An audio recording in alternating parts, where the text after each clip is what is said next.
presents to a child a parting of ways. Now, how that's handled, obviously, if a husband and wife are an alienator and a rejected parent, that path between them is very wide. They're not separating or parting ways. They are building walls, indestructible walls, between themselves, between their children, and all the relationships that they may encounter in their future as everyone of that family unit proceed through life. Looking at the couple actually involved, what were the dynamics of the couple prior to divorce? How did the couple break up? What have been the divorce dynamics? What are the current legal issues between them? Have there been incidents of domestic violence? Basically, parental alienation is a form of child abuse. It's abuse to the alienated parent. It's extremely, once again, destructive. If yes, what form of violence was there in the home and how severe? And has the violence been unidirectional or bidirectional? Well, there you have your crossfire. Have the children been abused or witnessed abuse? It is important to do a thorough evaluation of an alleged abuse and its severity. It is also important to assess the current level of conflict and how it manifests in the legal struggle between the couple.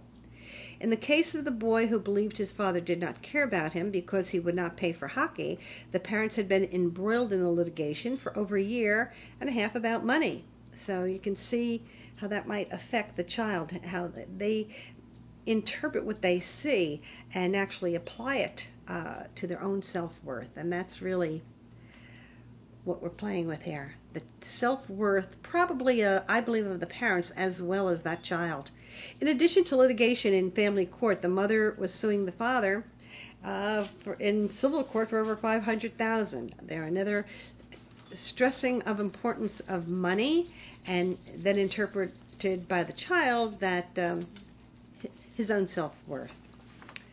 An interesting analogy. We don't think of those things when I'm sure that parent is going to court thinking how they realize that the biggest part of divorce is the division of property and finances, and I'm sure each spouse goes into that courtroom hoping to protect their interests fully, and with that in mind, they don't understand.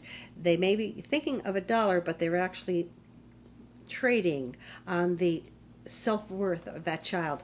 There again, especially if this is done in the presence of the children. Everyone lives in the house. We may not even, we're so used to having siblings when you are married in the home, not thinking before you say anything, where is that child?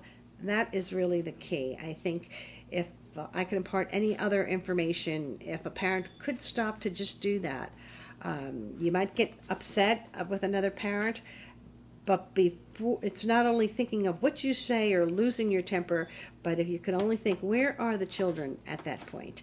Children seem to hate arguing and suffer greatly from two parents arguing in the home. And here, these are just little items that we've discussed in the divorce and their effect on that child. The allied parent-children subsystem. The sibling subsystem. Do all the children in the family feel or act the same way toward the affected parent? Have they bonded together? Is one child allowed to have her own opinion about the parent, or is there an unwritten rule that they must view things the same way?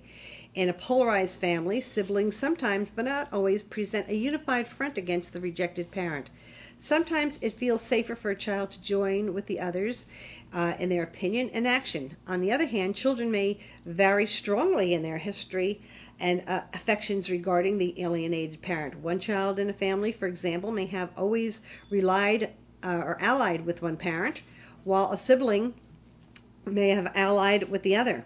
The current alienation dynamic is heightened of this polarization. In such cases, the children may develop conflicts with one another that mirror the conflict between the parents. So by seeing this conflict between the parents, now the children are having conflict with their siblings. And so we actually hand over this scenario to our future. There's a a passage in the Bible that I often refer to. That which we give to a child lasts forever. And we always may think of things as gifts or presents or lovely things, but then again we can also consider they just might be this type of behavior. The allied parent-child subsystem. What has been the relationship over time? Has it changed? What is the nature of their attachment? Does the child have difficulty separating from the parent? Does this parent say negative things about the other parent to the child? And does this parent use the child as a confidant? Does the child mirror the parent's words? Is the parent emotionally or physically abusive to the child? The allied parents and children tend to have close relationships, but sometimes children fear the consequences if they individuate from the allied parent. In some cases, the child feels protective of the parent, perceived as having been wronged in the marriage. In other cases, the parent has been the child's protector from an abusive parent. Some children have an insecure attachment to the allied parent, who is most often the primary caretaker, and may fear abandonment by that parent. In some cases, the child has become a companion to the allied parent, who is having trouble feeling whole on their own. The rejected parent-child subsystem. Now, how has this relationship changed over time? Does the interaction between the parent-child change over time when a child is alone with the parent? Does the parent make comments to the child about the other parent? Can the parent empathize with the child, or does she impose her own point of view? Is there credible evidence of physical or emotional abuse to the child? It is useful to get a full history of the child's relationship with the rejected parent from the point of view of the child, each parent, and others who may know the family. The current relationship may be an extreme of what existed before, or it may be a new dynamic. When the relationship has changed dramatically, it pays to explore the events surrounding the change.